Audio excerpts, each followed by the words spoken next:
네, 우리 둘째 날 특강 같이 기도하고 시작하겠습니다. 사랑과 은혜가 충만하신 하나님 아버지, 수련의 둘째 날을 맞아 또 이렇게 좋은 날씨와 모든 좋은 환경들을 허락해 주심에 감사드립니다.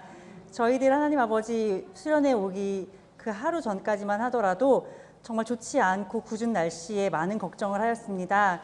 그러나 주님, 저희들의 기도를 들어주시고 하나님께서 응답하시는 분이심을 다시 한번 이 수련회를 통해서 확인시켜 주심에 감사드립니다.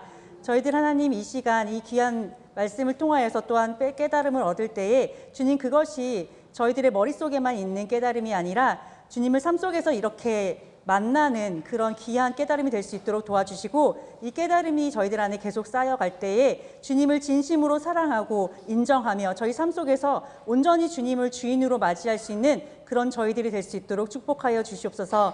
이 시간도 함께하여 주시기를 간구드리며 예수 그리스도의 이름으로 기도드립니다. 아멘. 네, 어제에 이어서 오늘은 이제 진짜 본격적인 출애굽에 대해서 알아보도록 하겠습니다.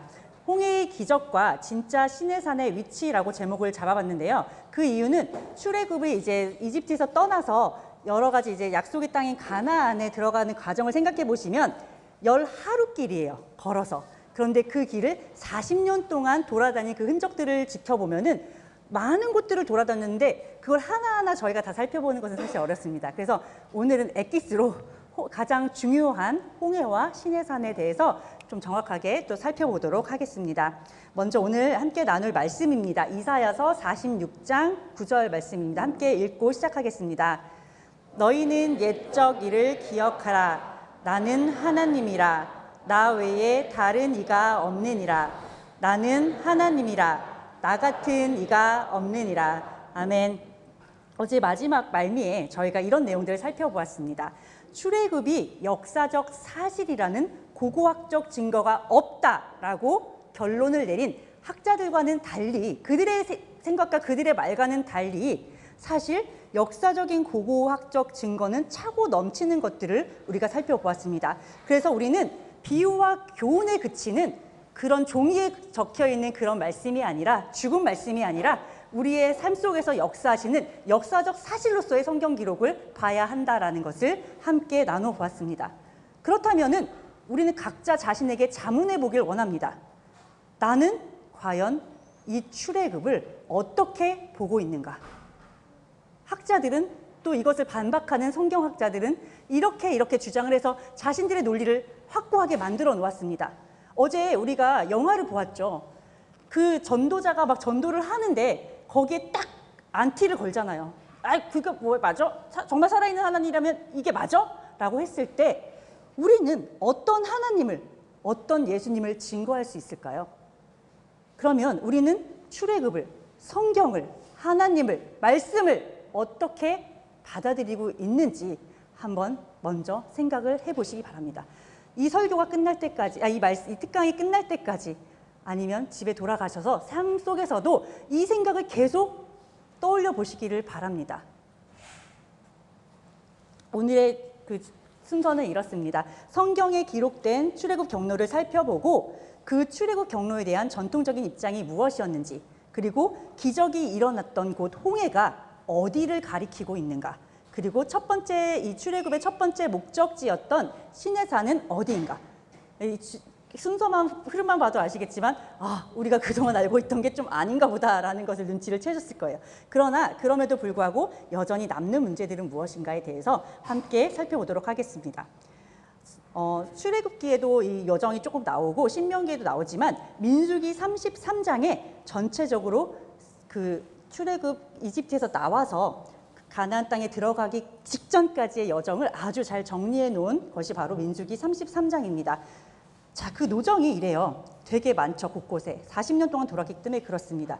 그런데 이것을 사람들은 그렇게 또 이야기를 합니다. 모세가 나중에 이것을 기록하다 보니까 좀 엉망이야, 제대로 기록을 하지 못했어 라고 하지만 민수기 33장 2절에는 모세가 자기의 생각대로 이것을 막 기록한 것이 아니라 여호와의 명대로 그것을 기록했다라고 분명히 명시하고 있습니다. 그렇기 때문에 우리는 이것이 한 사람의 개인의 기억에 의지해서 쓴 것이 아니라 하나님의 철저한 명령과 그 영감에 의해서 사실대로 그대로 최선을 다해서 기록한 것을 우리가 볼 수 있습니다. 그런데 이곳들이 이제 라암세성이라는 곳은 되게 명확하게 있잖아요. 그래서 문제가 안 생기는데 문제는 이 명칭들입니다. 숫곳이 이집트에만 있을까요? 기억하실지 모르겠지만 그 야곱이 외삼촌 라반의 집에서 도망쳐 나왔을 때 그 가나안으로 돌아가는 그 가운데 잠시 체류했던 곳에서도 숫곳이라는 지명이 등장을 합니다. 그건 뭐냐면 임시 거처라는 뜻이에요. 그래서 거기에 야곱이 작은 오두막을 세웠거든요. 그래서 그 지역의 이름이 숫곳이 된 것입니다. 따라서 여기에 보면 에담은 어떤 특정한 그런 데를 의미하는 것이기도 하지만 전체적으로 광야의 끄트머리 지역이다 이런 뜻이 되고, 믹돌은 요새라는 뜻입니다.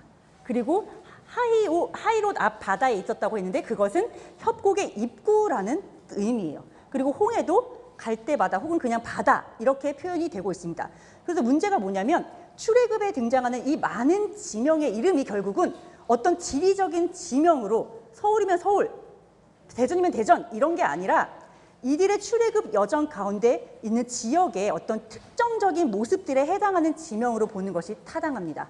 그러다 보니까 문제는 무엇일까요? 딱 라암세처럼 딱 그 도시가 거기에 있어 라고 해주면 좋은데 그렇지 않고 이름이 이렇다 보니 어디로 갔는지 정말 알 수가 없는 거예요.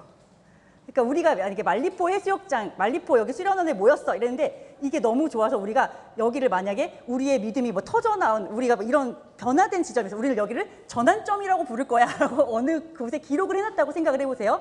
그러면 사람들은 이 물줄기교회 성도들이 2024년에 수련회를 간 장소가 도대체 어디일까? 모른다는 거예요. 막 정황상으로 어딘지를 막 찾아서 알 수 있겠죠. 그러다 보니까 사람들이 여기가 믹돌인가 봐, 여기가 라암셋은 있고, 여기가 에담인가 봐, 여기가 숫곳인가 봐, 이거를 막 이렇게 하다 보니까 지도에 빨간 줄이 보이죠.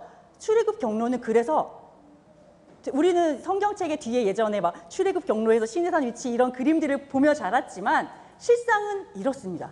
여전히 수수께끼 끼고 알 수 없는 것이 바로 출애굽의 경로입니다. 그도 그럴 것이 또 지금은 3,500년이라는 긴 역사가 흘러왔기 때문에 그 흔적을 찾아내는 것 자체가 쉽지가 않다라는 것이죠. 정말 이렇게 서울이면 서울 이렇게 썼어도 3,500년이라는 시간이 지났으면 도대체 지금 그거는 어디를 말하는 거야? 이게 좀 모를 수 있는데 이름도 이러다 보니까 더 알 수가 없는 것이 사실입니다. 자, 그런데 그 중에서도 그래서 다 하나하나 알아보면 좋겠지만 어차피 알아볼 수도 없고 너무 힘든 여정이기 때문에 이번에는 홍해랑 신해산에 대해서만 살펴보도록 하겠습니다. 네, 그래도 많은 경로들 중에 그래도 그나마 많은 증거들을 찾고 합리적이다고 생각하는 여러 가지 경로들만 해도 이렇게 많아요. 그 중에서도 여기 이 하늘색으로 표시된 요 길이 아마 전통적으로 알려진 출애굽 경로일 겁니다. 그래서 이 그림을 아마 가장 익숙하게 보셨을 거고 홍해의 위치라든지 신해산의 위치를 여기라고 우리는 기억을 하고 있을 것입니다. 자, 그런데 너무 재밌지 않아요? 잘 보이시나요? 고센 땅이 여기에서 출발을 했을 거고 숫곳은 이쯤일 거야. 여기에서 여기가 뭐 에담이 이쯤이고 비하이롯이 여긴가 이렇게 해서 이렇게 막 신해산까지 왔잖아요. 그런데 여기 있는 모든 경로들에 다 지금 물음표가 붙은 게 보이시죠? 모른다는 거예요. 확실하지 않다라는 거예요. 자, 그런데 이 전통적인 출애굽 경로에 문제점이 있습니다. 뭐냐면 하나님께서는 출애굽기에 애굽 땅을 떠나라라고 명령을 하셨는데 자그마치 47번 이 말이 등장을 해요. 그런데 시내반도는 이때 이집트의 땅이거든요. 지금도 이집트의 땅이에요. 그러면 여기에서 이 사람들이 막 머물고 2년, 3년 이렇게 있었다면은 이거는 출애굽한 게 아니죠. 여전히 애굽 땅에 있다라는 거죠. 그리고 성경을 보다 보면 홍해가에 이르기까지 이 사람들이 굉장히 급히 떠나는 그런 장면들이 있었잖아요. 그런데 이 라암셋에서 홍해까지는 사실 그렇게 멀지가 않거든요. 그런 것들을 볼 때 그건 좀 아니지 않나. 그래서 여기를 한 우리나라 그 12마일 정도라고 해서 한 19km 정도가 되더라고요. 그래서 이거를 걸음거리로 그러면 얼마 정도 나오나 카카오 맵을 찾아보니까 19km 정도는 한 7시간 정도 걸어가면 도달하는 거리더라고요. 그러면 급히 떠났는데 거기에 도달하는 건 조금 납득이 되지 않죠. 그리고 성경의 기록을 보면은 이후에도 보여드리겠지만 홍해는 굉장히 깊은 바다입니다. 그런데 이들이 계속 말하는 것, 수에즈만이라든지 그 위에 삼각주에 있는, 나일강의 삼각주에 있는 그런 호수들은 굉장히 얕은 물들이거든요. 그래서 이거는 좀 아니다라는 걸 알 수 있고, 시내산 지정에 대한 문제도 있습니다. 갈라디아서 4장 25절에는 사도 바울이 시내산은 아라비아에 있다라고 명시하고 있습니다. 그런데 전통적으로 아라비아 땅은 여기 미디안이 있는 이 지역이 바로 아라비아 땅이거든요. 그래서 이게 성경적으로 좀 맞지 않는 부분이 너무 많다. 그것을 우리가 알 수 있습니다. 되게 많은 홍해의 기적이 일어난 장소로 거론되는 것이 굉장히 많은데 그걸 크게 세 가지로 추려볼 수가 있습니다. 수에즈만의 상단부, 전통적인 그런 출애굽 경로의 입장이죠. 그리고 여기 이제 여러 가지 나일강의 그 하류에 이렇게 막 있는 그 호수들이 있습니다. 여기도 하나하나 여기가 홍해인가 봐, 여기가 홍해인가 봐 이런 의견들이 굉장히 많아요. 그리고 이쪽에 이게 홍해가 보면은 홍해가 이렇게 있고 이 시나이 반도라는 곳을 중심으로 양쪽으로 갈라져 있거든요. 그래서 이 홍해가 아니라 이 홍해를 건넜을 거야라고 해서 여기가 아카바만인데 이 아카바만의 누에이바라는 특정 지역의 앞바다라고 하는 의견들 이렇게 세 가지로 추릴 수가 있습니다. 자, 근데 이제 가장 최근에 나온 의견들이 나일 삼각주 부분의 호수가 이 모세가 바다를 가르는 기적을 일으킨 그 장소로 보는 입장들이 되게 최근에 나오고 있어요. 한번 영상을 준비했으니까 보시면 좋겠습니다.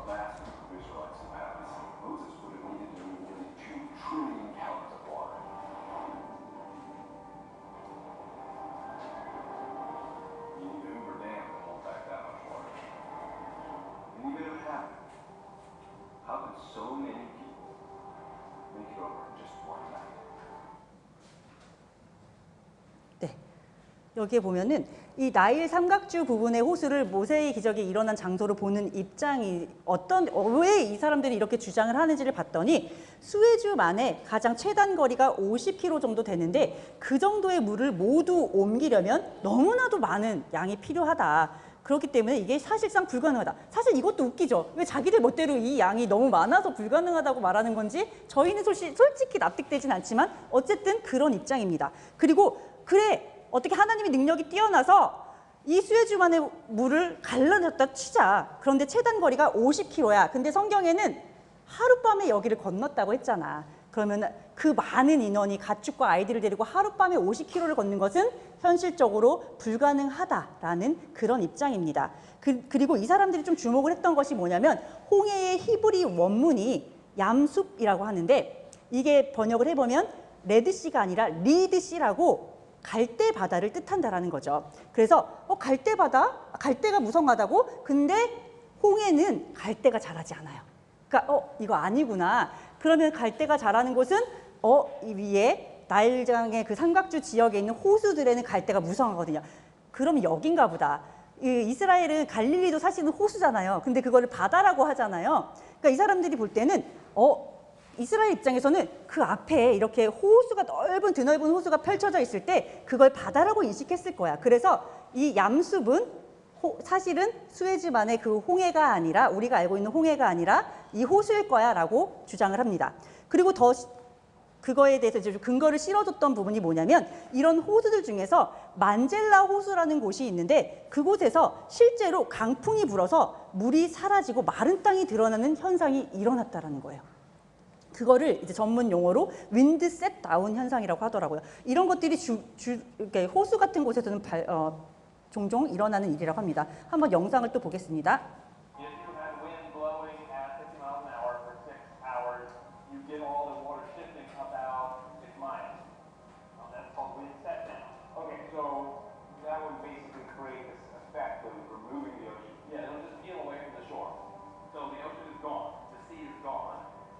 dry land there,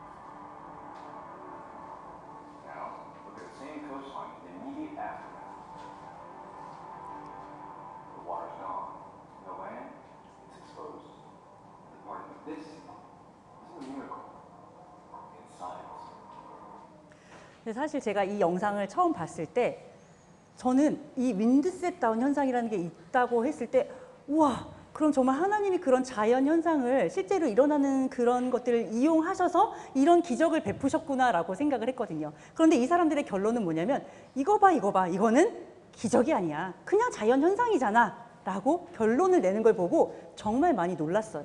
그런데 이렇게 홍해의 나일강 삼각주 호수를 보는 입장에도 문제점들이 있습니다. 만약 홍해의 기적이 자연 현상에 의한 것일 뿐 기적이 아니라고 하더라도 여전히 우리는 어때요? 이스라엘 백성이 하필 그 호수 앞에 섰는데 그때 이런 자연 현상이 일어난다고요? 그 시점에 맞춰서? 그것 자체로도 하나님의 은혜이고 기적으로 볼 수 있다는 거죠. 우리 입장에서는. 근데 이 사람들은 그게 말이 안 되는 거죠. 그리고 호수의 수심은 가장 깊은 곳이 2m 정도밖에 되지 않습니다. 이런 호수들이. 그러면 이집트 병사들이 병거를 타고 나타났어요. 말을 타고. 그러면 2m가 그렇게 위협적이었을까요? 물이 다시 잠겼을 때? 잘 모르겠습니다.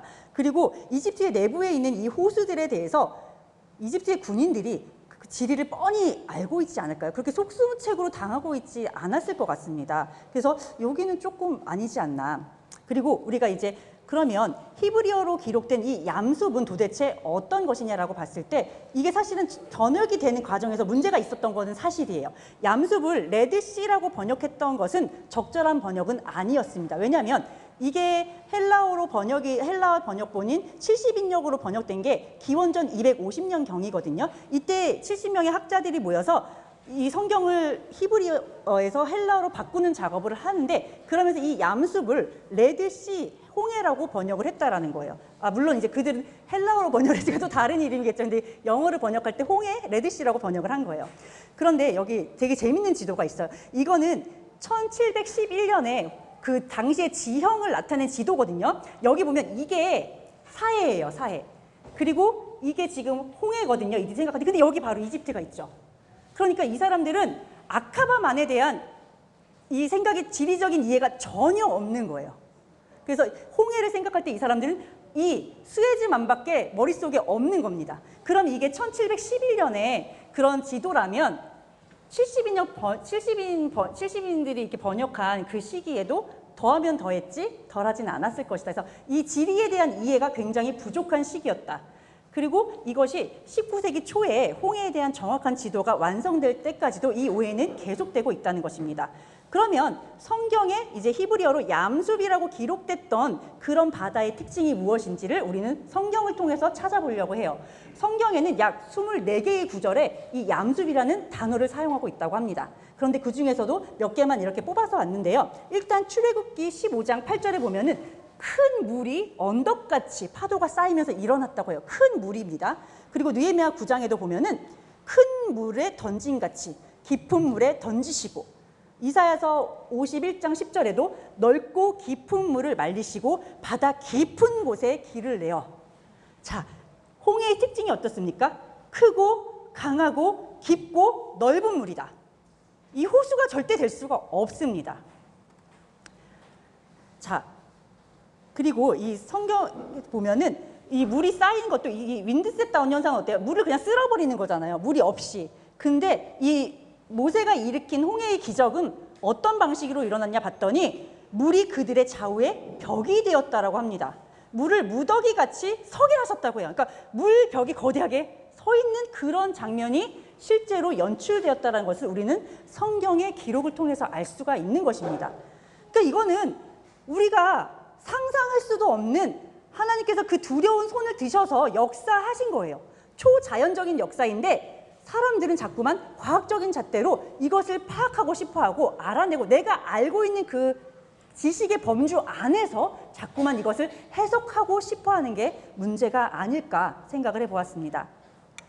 자, 그리고 이 얌숲은 대부분 아카바만의 홍해를 명시하고 있다는 것을 알 수가 있습니다. 출애굽기 23장 31절에는 내가 너의 경계를 홍해부터 블레셋 바다까지 광야에서부터 강까지 정하고 그 땅의 주민을 내 손에 넘기리니 내가 그들을 내 앞에서 쫓아낼지라. 하나님께서 이렇게 모세에게 그 가나안 땅에 이들이 들어가서 정복할 땅의 지경을 정해주시는 거거든요. 이거는 아브라함에게 명하셨던 것과 또 모세 자신에게 또 여호수아에게 허락하신 경계와 일치를 하고 있습니다. 이것이 열왕기상 9장 26절에도 보면은 솔로몬 왕이 에돔 땅 홍해 물가의 엘롯 근처 에시온 게벨에 배들을 지은지라라고 하고 있는데, 결국 이렇게 아브라함부터 이렇게 계속 경계를 지어줬던 그 땅의 경계가 출애굽한 지 500년 이후에 돼서야 솔로몬에 의해서 이게 완성이 되는 거죠. 그래서 솔로몬은 얌숲 물가에 해군 기지를 건설했다고 이렇게 기록을 하고 있는 것입니다. 자, 그런데 또 궁금하시죠? 아니, 이렇게 또 성경에도 있고 명확한데 왜 기적이 일어난 장소가 아카바만이 아닌 수에즈만이라고 주장이 되었을까? 그동안 왜 아카바만은 이렇게 무시가 되었을까라고 생각을 하실 수 있을 겁니다. 시내산이 시내 반도에 있기 때문에 아카바만은 기적이 일어난 장소가 될 수 없다라는 것이 바로 가장 큰 이유입니다. 그리고 이집트 근처에서 기적이 일어난 바다가 있을 것이다라는 그 전통에 근거한 거예요. 그러니까 이게 뭐냐면, 시내산이 시내 반도에서 일어났는데 어떻게 여기가 아카바만이 홍해가 될 수 있어? 그럼 홍해를 건넜다가 다시 홍해를 건너서 다시 돌아와서 시내산을 들어가야 돼? 이런 논리거든요. 이거는 마치, 근데 이 시내산이 잘못된 데라는 의심을 전혀 하지 않는 거예요. 이거 딱 못을 박아버린 거예요. 그러니까 이거 뭐냐면, 너 왜 가난하니? 나 돈이 없어서 가난해. 왜 돈이 없는데? 나 가난하니까. 계속 순환 오류예요, 순환 오류. 왜 아카바만으로 통과하지 못했어? 시내산이 여기 있으니까. 근데 시내산은 사실 거기 아닐 수도 있는 건데 이렇게 무시를 하고 있는 겁니다. 자, 그리고 또 하나는 아카바만은 아까도 보시면 그 시내 반도를 가로질러 가는 길이기 때문에 이 200만이라는 대군들이 이동을 해서 갈 때는 너무 멀다. 그리고 중간에 그 시내 광야에 도착하는 그 시점이 한 달이라고 명시되는 그런 시점들이 있거든요. 그런데 거기에 도달할 때까지 이걸 다 통과해서 가기에는 너무 먼데? 라고 이제 생각을 하는 거예요. 그리고 이 아카바만의 수심이 굉장히 깊습니다. 가장 깊은 곳은 1.6km에 달하고 평균 깊이도 거의 1km에 달하는 곳이라고 해요. 그러다 보니까 성경에서 묘사된 것처럼 갈라지기 힘들지 않을까라는 그런 생각에 근거하고 있는 것입니다.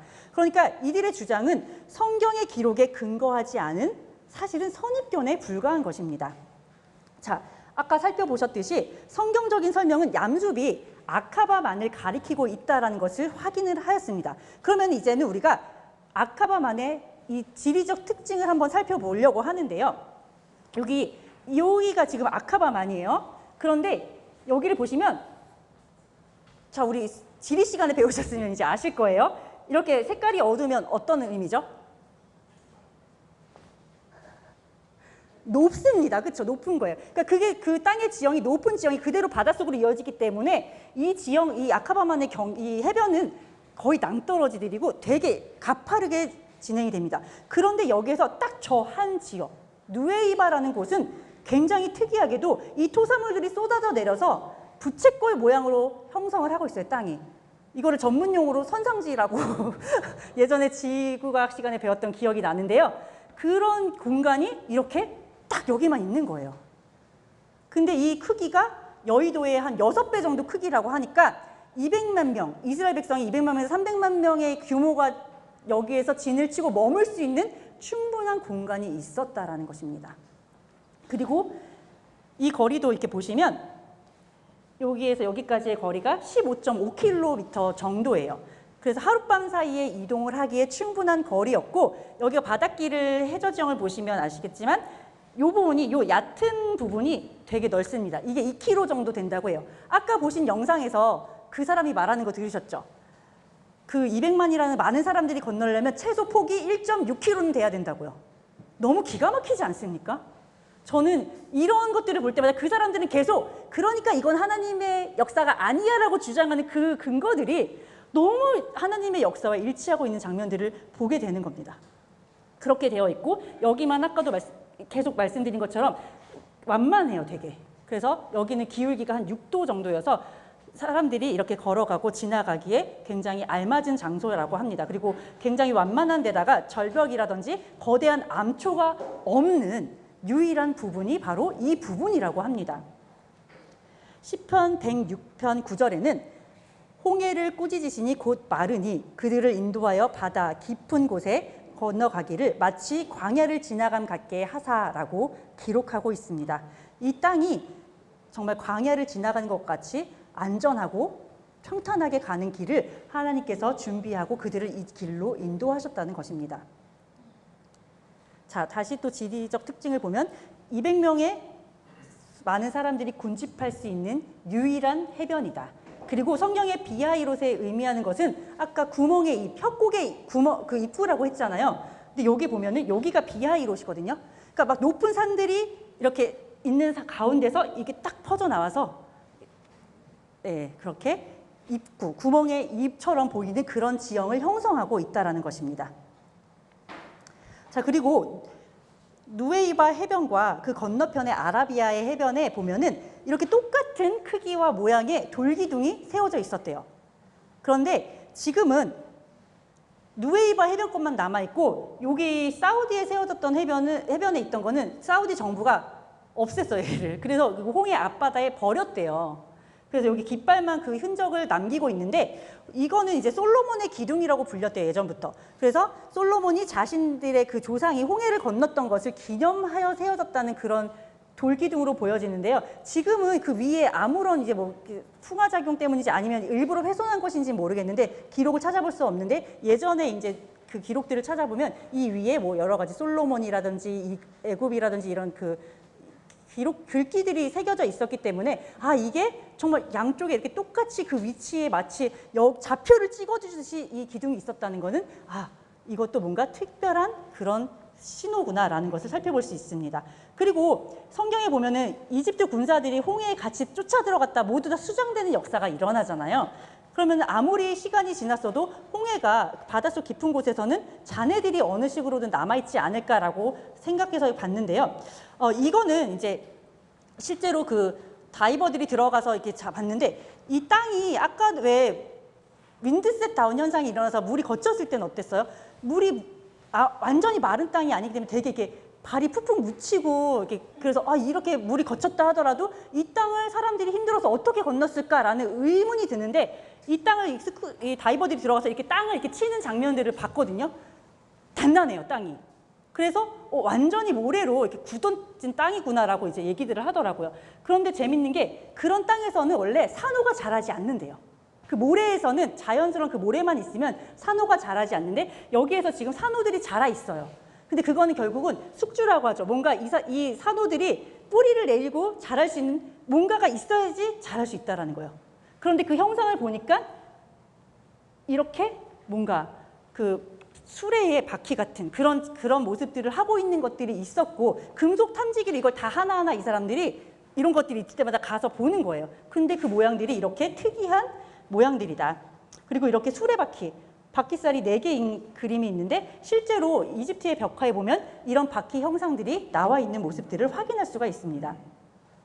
자, 6개 쌀도 있고 8개 쌀도 발견이 됐다고 하는데요.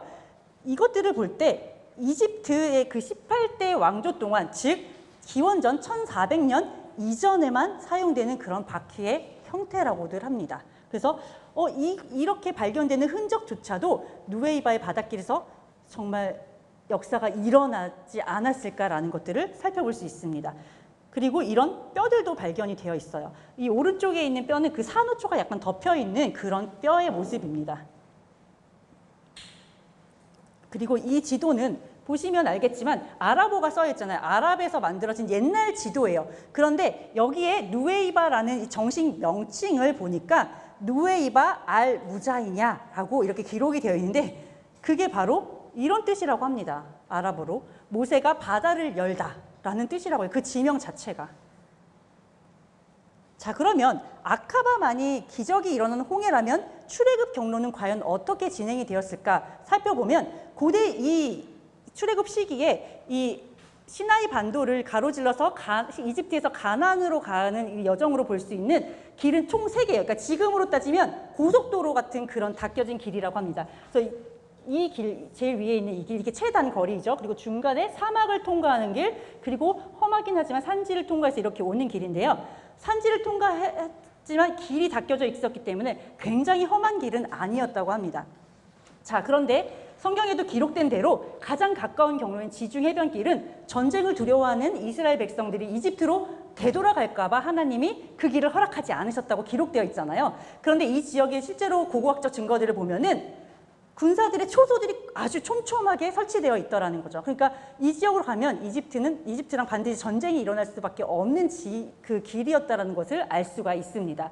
그리고 광야라는 것을 생각할 때 우리는 사막이지, 이렇게 사막이라는 생각이 머릿속에 있을 겁니다. 그런데 실제로 광야의 의미는 사막을 뜻하는 게 아니라 아무도 살지 않는 황량한 곳이라는 것을 의미하고 있거든요. 그래서 이스라엘 백성들의 광야길을 통과했다고 할 때 광야길이다라고 하면은 이 마지막 제일 아래에 있는 이 대로를 중심으로 돌아가지 않았을까 이렇게 추측을 하고 있습니다. 자, 그리고 출애굽기 14장 3절에 보면은 바로가 이제 후회를 하잖아요. 그래서 추격을 하기에 앞서서 뭐라고 하냐면 그들이 그 땅에서 멀리 떠나 광야에 갇힌 바 되었다라고 하고 있습니다. 그러면 전통적인 곳이 여기 광야라면 멀리 떨어졌다라고 바로가 표현하지 않았겠죠. 그러니까 전통적인 그 경로가 조금 의심스러운 부분이 성경에 기록이 되어 있다는 겁니다. 그리고 사사기 11장 16절에 이스라엘이 애굽에서 올라올 때 광야로 행하여 라고 기록이 되어 있습니다. 그래서 이들이 지난 곳은 광야라는 것을 알 수가 있습니다. 홍해를 건너기 전에 광야를 건너서 홍해에 도착했다는 것을 알 수 있습니다. 자, 그러면 전통적 경로에 있어서 이 12마일 이렇게 좁은 지역이겠느냐, 아니면 그 광야 멀리 떨어져서 정말 광야에 갇혀 있을 정도로 애굽 이스라엘 민족이 광야에 갇힐 정도의 그런 광야라면 굉장히 험한 이 길이 아니었겠냐, 이 넓은 길이 아니었겠냐라고 이제 추측을 할 수 있겠습니다. 자, 그리고 이 길에 대해서 200만이라는 거대한 인구가 3일 만에 이동하기에 너무 먼 거리다. 특히 어린아이와 노인, 가축을 포함하였기 때문에 하루에 갈 수 있는 거리는 굉장히 한계가 있을 것이다 라고 이제 주장을 하고 있습니다. 그리고 200만이라는 인구가 마실 물과 먹을 양식이 부족하지 않았겠느냐라고 이제 주장을 하는 것이죠. 자, 그런데 여기서 200만이 3일 만에 이동한다고 해서 저도 사실 처음에는 이 3일이라는 시간에 꽂혀서 와, 어떻게 이거 이동했지라고 생각을 했는데 사실 성경 어디에도 라암셋에서 홍해까지 이르는 길이 3일이라는 기록은 없습니다. 단지 홍해에 이르기까지 이 이스라엘 백성이 진친 곳이 3곳이에요, 장소가. 그러다 보니까 진을 치고 뭔가 천막을 치면 우리가 거기서 자고 와야 될 것 같고 이런 생각이 드니까 사람들이 그거를 하루하루로 잡았던 거죠. 그런데 그게 아니라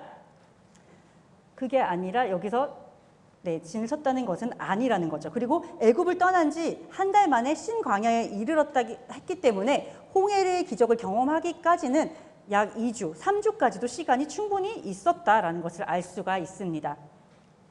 자, 그리고 이걸 찾아봤더니 고대에는 이제 다 걸어서 여행들을 하잖아요. 그 여행 기록들을 보니까 하루 평균 20마일 정도를 이동했다라는 기록들이 있고요. 미국에 있는 그 오레곤 트레일이라는 그 길이 있습니다. 거기엔 이렇게 마차나 이 외건 같은 것들을 타고 이제 말을 통해서 이제 이동하는 그런 길인데요. 뉴욕의 허드슨에서부터 오레곤까지 약 2,600마일의 길을 100일 동안에 횡단했다라는 기록이 있습니다. 그러면 이것은 하루 평균 26마일 정도를 이동할 수 있다는 것이고요. 이것 좀 과하긴 한데 하루 이동 기록을 기록한 사하라 레이스라는 것이 이제 있었었나 봐요. 그렇게 했을 때 남자는 하루에 24시간 동안 이제 뭐 걸어가면서 물 마시고 이렇게 하긴 했는데 188마일까지 갔대요. 여자는 162마일, 그리고 100마일에 도달하는 시간이 11시간 정도였다고 합니다. 그러니까 이게 사람들이 걸어가기에 열흘에서 15일 정도를 걸어가기에 굉장히 힘들고 먼 거리는 아니었다라는 것을 알 수가 있습니다. 또 어린아이들과 노인, 가축과 함께 이동하는 것이 가능하냐라고 했을 때 성경에도 보면 모세가 그의 아내와 아들들을 이집트로 데려올 때에 나귀에 태우고 돌아갔다라는 기록이 있고 이렇게 그림에도 벽화에도 남아 있습니다. 그래서 아이들이나 노약자들은 그들이 데리고 나온 그 가축에 같이 태워서 나오고 이동을 했을 것이다.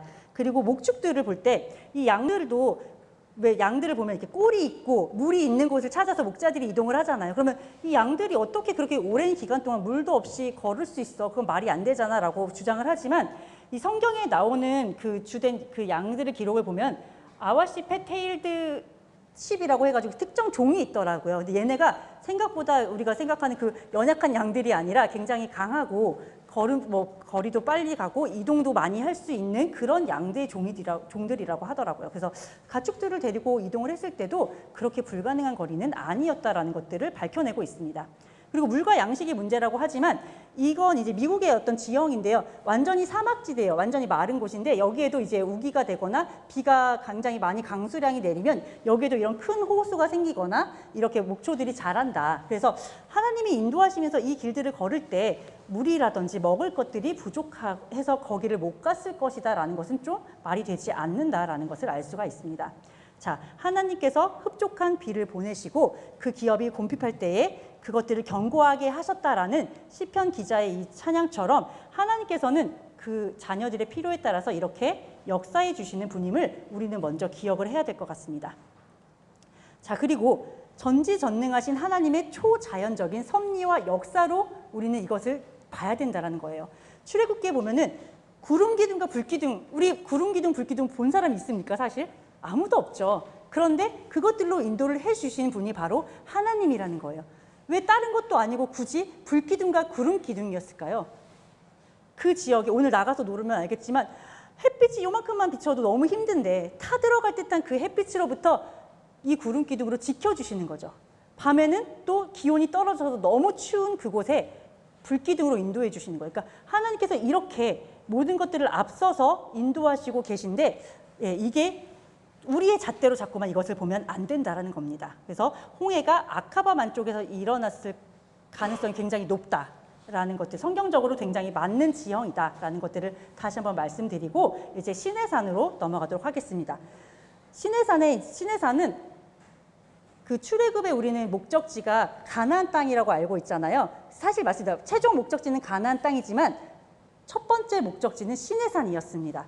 그래서 하나님께서 모세를 그 호렙산의 떨기나무에서 만나 주셨을 때 그 호렙산의 위치가 이 모세가 양을 치던 그 광야의 서쪽에 있다라고 했어요. 미디안 광야의 서쪽으로 인도하셨다고 했기 때문에 시내산의 위치는 그곳에 있다. 미디안 지역의 서쪽에 있다라는 것을 알 수가 있고요. 그리고 그 시내산의 의미를 찾아보면은 출애굽의 첫 번째 목적지가 됩니다. 하나님께서 이때 만나 주실 때 네가 그 백성을 애굽에서 인도해 낸 후에 너희가 이 산에서 지금 떨기나무, 불타는 떨기나무에서 만나 주신 그 장소로 이스라엘 백성들을 데리고 와서 거기에서 하나님께 예배를 드릴 건인데 그것이 바로 하나님께서 모세를 그에게 보낸 증거다라고 말씀을 해주셨어요. 그래서 출애굽을 할 때 처음부터 가나안 땅으로 바로 들어간 것이 아니라 하나님의 계획은 시내산을 통해서 거기서 율법을 받고 이 사람들이 말씀으로 정비가 된 후에 하나님의 백성으로서 가나안 땅으로 들어가실 수 있도록 계획을 해 놓으셨다는 것입니다. 자, 그런데 시내산의 후보지가 이렇게 많습니다. 이거 왜 그러냐면 여기가 홍해야라고 하면 그 홍해의 위치에 따라서 이 시내산의 위치도 막 바뀌는 거예요. 그리고 시내산의 특징에 대해서 이게 그 시내산에서 말씀하실 때 산꼭대기에 하나님이 불길로 임하시잖아요. 그러다 보니까 이 사람들이 그것도 또 막 이래요. 화산이 그때 폭발했나? 너무 기가 막히시죠? 그러니까 또 화산을 찾는 거예요. 화산의 흔적이 있는 산들을 찾는 거예요. 그러다 보니까 이렇게 무수히 많은 산들이 시내산의 다양한 후보지로 거론이 되고 있습니다. 그런데 그 중에서도 이 아래에 있는 두 개의 산이 가장 유력한 시내산의 후보인데요. 여기는 시내 반도에 있는 이 산은 전통적으로 시내산이라고 알려진 곳이고 지금도 아주 매년 수만 명의 사람들이 이곳을 성지순례를 하고 있는 곳이에요. 자, 그런데 우리가 이제 여기 누에이바만을 통해서 이제 바다를 건넜다라고 했을 때는 가장 유력한 시내산의 후보는 바로 라오즈산이라는 이 곳이 바로 시내산의 가장 유력한 후보입니다. 자, 이것이 전통적인 시내산이라고 알려진 시내산입니다. 근데 저도 이거를 조사하면서 알았는데 너무 어이가 없는 게 이 산의 이름이 예벨무사거든요. 이건 모세의 산이라는 뜻이에요. 그런데 이게 시내산으로 여기가 시내산이야라고 지정된 시기를 보니 로마가 기독교를 공인했잖아요. 313년에. 그러고 나니까 이제 사람들이 기독교 신자들이 역사들이 일어난 그 현장들을 가보고 싶은 거예요. 성지순례를 하고 싶은데 시내산이 어디입니까? 시내산이 어디입니까? 하니까 527년에 로마 교황청에서 여기가 시내산이야 하고 지정을 한 곳이 바로 시내산이에요. 엄청난 이유가 있을 것 같지만 사실 그런 이유는 없습니다. 그런데 이건 어때요? 아까도 보셨지만 갈라디아서에 분명히 신의 산은 아라비아에 있다라고 하고 있는데 그 성경과는 그 성경의 기록을 무시한 거예요. 그러니까 신의 산이니까 이 시나이 반도가 신의 반도잖아요. 그 반도 어디쯤 있지 않겠어? 라고 하고 단순하게 추정을 한 것에 불과하다라는 거죠. 자, 우리는 근데 말씀을 기억하고 있어야 합니다. 근데 이 전통적인 신의 산이 가진 문제점도 아까 홍해가 가졌던 문제점처럼 여기 역시도 애굽 땅의 경내로 애굽 군대가 주둔해 있었다라는 거예요. 여기가 역사적으로 구리라든지 이런 철광석, 그 자원들이 굉장히 풍부했던 곳이라고 하거든요. 그러니까 사람들이 살지는 않더라도 군대들은 계속 주둔을 하면서 그것들을 관리를 해오고 있는 곳이었다라는 거죠. 그리고 이스라엘 백성들이 시내산에 머문 기간이 11개월이 넘어요. 1년에 가까운 시간들이 시내산에 머물었는데 만약에 애굽 사람들의 입장에서 보면은 그 사람들이 거기서 이렇게 떠돌고 있는데 그걸 가만히 뒀을까요? 가서 잡아왔겠죠. 근데 그렇게 하지 않았잖아요. 그리고 이렇게 긴 시간 동안 머물렀는데 머무른 흔적이 아무것도 없어요. 아무리 3,500년이라는 긴 시간이 이때는 또 그렇지도 않지만 3,500년이라는 시간이 지났지만 그래도 200만 명이 넘는 사람이 거의 1년을 살았는데도 아무런 흔적이 없다는 건 납득하기가 어렵죠. 그리고 신약 시기에 그리스도 시대 이후까지도 시내산으로 이곳이 거론된 적은 단 한 번도 없다라는 것입니다. 자, 역사적 기록에 근거한 시내산을 보면요. 필로라는 역사학자가 있습니다. 이 사람이 뭐라고 하냐면 그 지역에서 가장 높고 신성한 산이다. 그리고 요세푸스라는 역사학자는 그곳은 풀이 무성한 곳이었다. 그러나 신이 거기에 살고 있다고 생각했기 때문에 목동들이 감히 거기에 올라가진 못했다라고 기록을 하고 있습니다. 자, 다시 한번 이 사진 보실까요? 목초가 풍부해 보이지 않죠, 절대. 풀 한 포기도 나지 않을 것 같은 순수 100% 돌산입니다. 그리고 되게 재밌는 거 한 가지가 또 있어요. 6.1 전쟁으로 불리는 3차 중동 전쟁이 있습니다. 이 전쟁이 딱 6일 동안 이스라엘 백성이 이스라엘이 시내 반도를 점령했기 때문에 6.1 전쟁이라고 불리거든요. 그리고 그 지역을 이스라엘이 약 15년 동안 점령을 해요. 그런데 만약에 이거를 1982년에 이집트랑 협정을 맺는데요. 이스라엘이 국가라는 것을 이집트에서 인정해주는 조건으로 평화 조약을 맺고 이 시나이 반도를 이집트에 돌려줬거든요. 근데 15년 동안 여기를 이 사람들이 정말 쥐잡듯이 샅샅이 뒤진 거예요. 아무런 증거를 찾을 수가 없는 거예요. 만약에 이게 시내산이 정말 시내산이라면은 이스라엘 그 히브리인들이 이거를 그렇게 순순히 줄까요? 주지 않겠죠. 자신들의 그 조상들의 전통이 이렇게 있는 산인데 절대 주지 않았을 거예요. 근데 줬다라는 것 자체도 이거는 뭔가 이상한데? 라고 우리가 생각해 볼 수 있습니다. 자, 그러면 성경에 근거한 시내산에 있어야 할 것들이 무엇인지를 보겠는데요. 산 주위의 지경입니다. 그러니까 모세가 하나님의 산에 올라갔을 때 백성들이 혹시라도 올라왔다가 죽임을 당할까 봐 경계를 지어놓으라고 하시잖아요. 그 경계가 있어야 합니다. 그리고 모세가 내려와서 제단을 쌓을 때 12지파를 기념하는 돌기둥과 함께 그 제단을 쌓고 하나님께 제사를 드렸거든요. 그래서 그 제단이라든지 돌기둥도 있어야 해요. 그리고 아론이 금송아지를 바친 그 제단도, 금송아지는 없다 하더라도 그 제단의 흔적들이 있을 수 있습니다. 그리고 또 200만 명이라는 그 많은 사람들이 11개월 동안 살았던 흔적도 있어요. 그리고 보면 금송아지를 갈아서 버리잖아요. 그 흐르는 물에. 그러면은 광야산임에도 불구하고 흐르는 물이 여기엔 있어야 합니다. 시내산에는. 그리고 엘리야가 도망차잖아요. 그 이세벨한테 쫓기고. 그때 도망간 곳이 바로 호렙산의 동굴이에요. 그러면 동굴도 있어야 합니다. 자, 아까도 말씀드렸지만 여기가 불탄 흔적이 있잖아요. 근데 여기도 보면은 이 아라비아 반도에서 가장 높은 산은 바로 라오즈 산인데 이런 것들이 되게 성경과 일치하는 수많은 흔적들이 이 라오즈 산에 담겨 있다라는 거예요. 자, 일단 보시면 지형적으로 다른 데는 괜찮은데 저기가 구름 그림자가 아니라 그냥 산이 위에가 까만 거예요. 탄 것처럼. 그래서 이게 정말 그 출애굽기 19장 18절 불 가운데서 거기 강림하셨다라는 그 기록처럼 이게 바로 시내산이라는 증거가 될 수 있다라는 거죠. 그럼 도대체 여기는 왜 까맣지? 지형적으로 그렇게 까만 건가? 라고 봤더니 그게 아니라 이 돌들을 그 위에만 정말 다 불에 이렇게 슉 이렇게 하는 것처럼 그 위에만 탄 거예요. 꺼멓게 그을린 거예요. 속에는 이렇게 그 원래 흑색처럼 이렇게 되어 있다고 합니다. 그 지역의 돌들이. 그래서 위에가 까만 지역이 있다. 그리고 아까 본 것들을 살펴보면 산 주위의 지경, 이거는 조금 퀘스천 마크가 있긴 합니다. 그런데 이런 돌 무더기들이 어떤 특정한 반원 형태로 그 산 주위를 400야드마다 2마일 길이의 반원으로 이런 무더기들이 있다라는 겁니다. 그래서 이게 아마도 모세가 사람들이 산 위로 올라와서 죽음을 당하지 않도록 그렇게 막은 경계가 아닌가라고 이제 보고 있는 겁니다.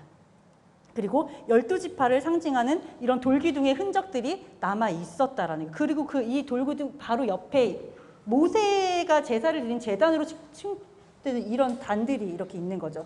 그래서 이런 특정한 모양들이 발견이 되었다. 그래서 여기 앞에 있는 이 돌들이, 여기 하얀 것들이 아까 보신 그 12지파를 상징하는 그 돌기둥의 돌의 잔해로 볼 수 있는 그런 현장입니다. 그리고 아론의 금송아지 단이 있습니다. 그래서 여기에도 이렇게 있는데 여기 들어보면 이렇게 펜스가 쳐져 있죠. 그래서 지금 여기는 사우디아라비아의 땅이기 때문에 이런 고고학적, 아까 그 라오즈산도 함부로 들어갈 수가 없어요. 그리고 여기도 지금 다 이렇게 경계를 쳐놓고 군인들이 다 지키고 있대요. 그래서 고고학적으로 중요한 장소이기 때문에 절대로 들어가면 안 된다라는 그런 푯말들이 세워져 있다고 합니다. 여기 보시면 이렇게 가까이서 봤을 때 여기 요거 보이시나요? 잘 안 보이시겠지만 이렇게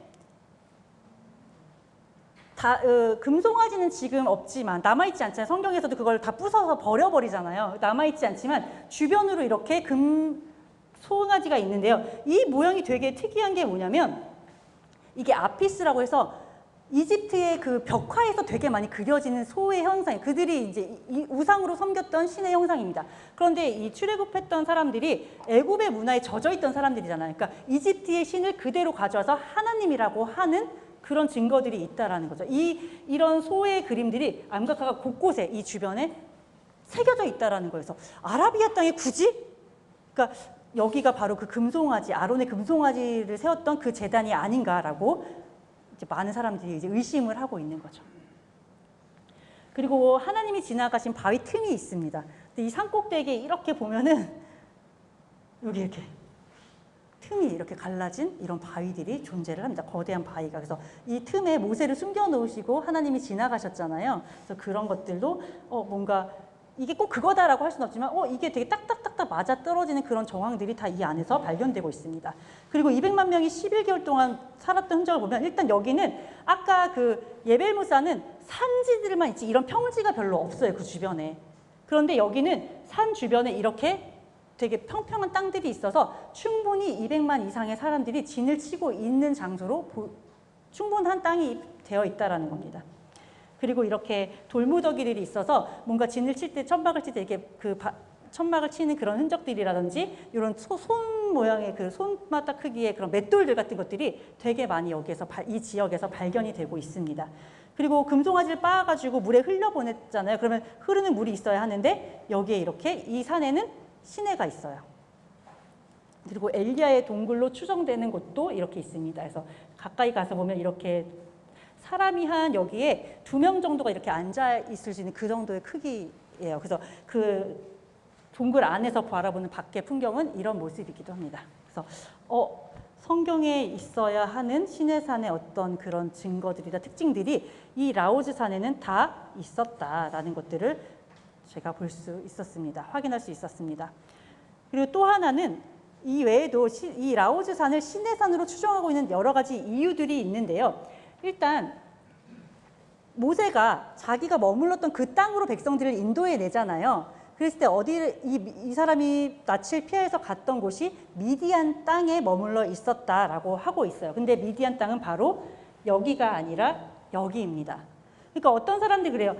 여기도 미디안 광야라고 부르기도 했어라고 하지만 그래도 말이 안 되니까 여기는 이집트 땅인데 모세를 잡으려고 하는 바로가 40년 동안 모세가 여기 있는데 그 사람을 못 잡아냈을까요? 아예 다른 곳으로 도망을 간 거죠. 미디안 땅은 여기입니다. 그래서 여기가 바로 모세가 40년 동안 광야 생활을 한 그 미디안 땅이고요. 그리고 이 바로 호렙산 근처에, 호렙산에 도달하기 전에 이제 무리바 반석 사건이 일어나거든요. 근데 그게 이 홍해와 호렙산, 그 알라우즈산 사이에 이렇게 무리바 반석이 있습니다. 그래서 여기엔 사람이 한 요 정도 되더라고요. 이 안에도 막 지나다닐 수 있게 되어 있는데 여기가 이렇게 있고 여기에 이제 막 물이 흘렀던 그런 흔적들까지 다 남아 있습니다. 자, 그리고 이거는 이드로, 미디안의 족장이었던 이드로가 살았던 집터가 아직도 남아 있어요. 그래서 이 사람들은 동굴을 파고 살았는데 이렇게 있고 거기에서 이제 십보라의 양떼들에게 물을 줬던 그 우물도 모세의 우물이 그대로 그 옆에 있습니다. 그런 흔적들이 다 지금도 그대로 남아 있는데 최근에 이제 이 탐험가들이나 이런 것들 발굴한 사람들이 이제 가서 사진을 많이 찍고 막 이렇게 했는데 더 최근에 갔을 때는 그런 걸 약간 파손한 흔적들이 보였다고 해요. 그래서 여기가 사우디아라비아의 땅인 것이 참 다행이면서도 안타까운 거는 만약에 우리가 알고 있는 전통적인 시내산처럼 그렇게 위치해 있었다면 엄청난 우상숭배가 거기에서 일어나지 않았을까 싶기도 해요. 그래서 하나님이 괜히 이런 것들을 숨겨놓은 게 아니시구나라는 것도 생각을 해보았습니다. 그리고 라오즈산을 시내산으로 추정하는 또 다른 이유 하나는 뭐냐면 이 라오즈라는 말이 아몬드라는 뜻이래요. 그 나라 말로. 그런데 우리가 그 성경에 보면은 아론의 쌍난 지팡이 기억하시죠? 그때 우리는 살구꽃이 거기서 살구 열매가 열렸다라고 하는데 이게 성경을 번역할 때 우리나라 말로 아몬드가 없던 시절이기 때문에 빵을 떡으로 번역한 것처럼 아몬드를 살구로 번역을 했다라고 하더라고요. 그래서 이 산에 유일하게 아라비아에서 아몬드가 자라는 산이고 이름 자체도 아몬드 산인 것으로 봤을 때 뭔가 이거는 연관성이 있지 않을까. 그래서 여기 아래에 있는 게 이제 아몬드 꽃이고요. 여기 위에 있는 게 살구꽃이어서 우리 조상들도 참 대단하죠. 어떻게 이렇게 비싼 걸 잘 찾아내서 그걸 딱 했을까요? 네. 그리고 또 하나는 그 예전 지도예요. 이때는 현대의 아카바만의 위치가 이해되기 이전에 그렸는데도 미디안과 관련한 시내산의 위치를 정확하게 보여주고 있어요.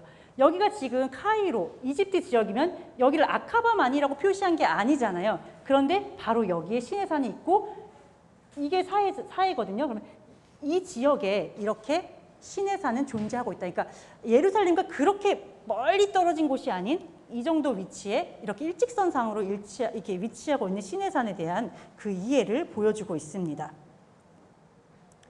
자, 어느 경로가 진짜 출애굽 경로인가? 대충 우리가 이게 아닐까 저게 아닐까 추측을 하면서 오고 있지만 무엇 하나도 사실 정확하게 알려드릴 수 있는 건 없습니다.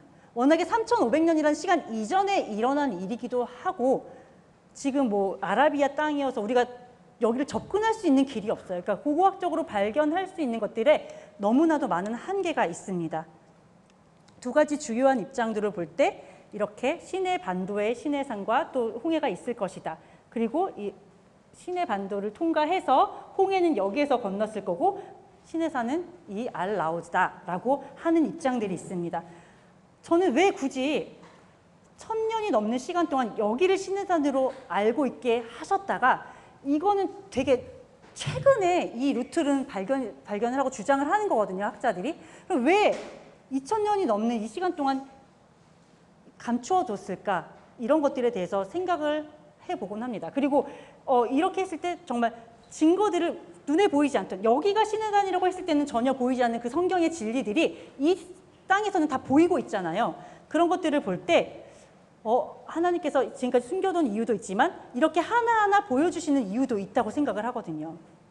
자, 요한복음 20장에 보면은 예수님께서 부활하고 나셔서 도마가 계속해서 의심을 하니까 의심하면서 믿음 없는 사람이 되지 말고 내 못자국과 창자국에 손을 넣어서 만져봐서 믿음 있는 자가 되라 라고 말씀하시는 것을 보면서 이것과 연관이 있지 않을까 합니다.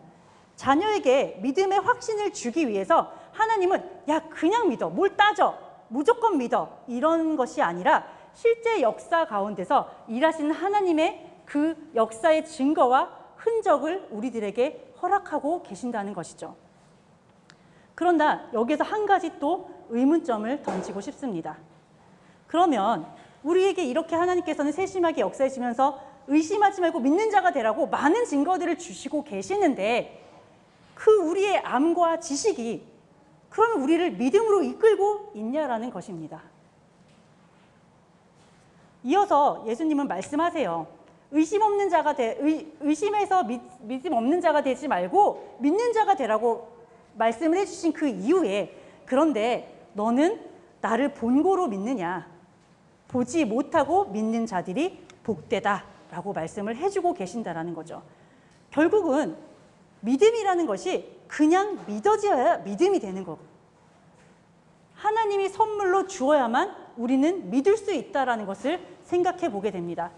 그래서 여러 가지 막 증거들을 보여드리고 자료들을 보여드리면서 역사적인 현장 속에서 하나님이 이렇게 역사하셔 왔다고 주장을 해왔지만 제가 특강을 어제부터 계속 이렇게 주장을 해오고 있지만 결국 이런 모든 자료들을 조사하고 공부하고 보면서 드는 생각은 야, 모든 것들을 다 보고 돌고 돌아도 결국은 믿음 하나구나 라는 생각이 너무 강하게 든다는 거죠. 믿음에 이르게 하는 것은 알미 아니라 삶이기 때문인 것 같습니다. 우리가 하나님을 믿는다고 하지만 실상은 우리가 하나님을 믿는 게 아니라 하나님께서 우리에게 믿음을 선물로 주시고 우리를 믿는 자로 건져 주셔야만 우리는 그분을 인정하고 믿을 수 있는 것입니다. 따라서 우리는 하나님께서 주시는 이 아주 특별한 선물인 믿음이 우리 안에서 잘 성장하도록 하기 위해서 다른 것들이 아니라 말씀대로 삶을 살아내는 훈련을 해야만 한다는 것입니다. 자, 마지막으로 히브리서 11장 1절 함께 읽고 마치겠습니다. 믿음은 바라는 것들의 실상이요 보이지 않는 것들의 증거니. 네, 결론은 다른 말씀을 드릴 게 없습니다. 네, 그래서 우리가 여러 가지 많은 자료들을 보여드렸지만 다 기억하지 못하셔도 좋아요. 아, 하나님이 진짜로 살아서 역사하셨구나. 그 사실만 기억하시고 그 하나님이 바다도 가르시고 마른 땅으로 구름 기둥과 불 기둥으로 인도하셨던 그 하나님이 지금 마지막 때를 살아가는 우리 한 사람 한 사람을 그렇게 보호하고 계시다라는 것을 그 한 가지만 믿고 끝까지 가셨으면 좋겠습니다. 네, 마치겠습니다. 감사합니다. 네.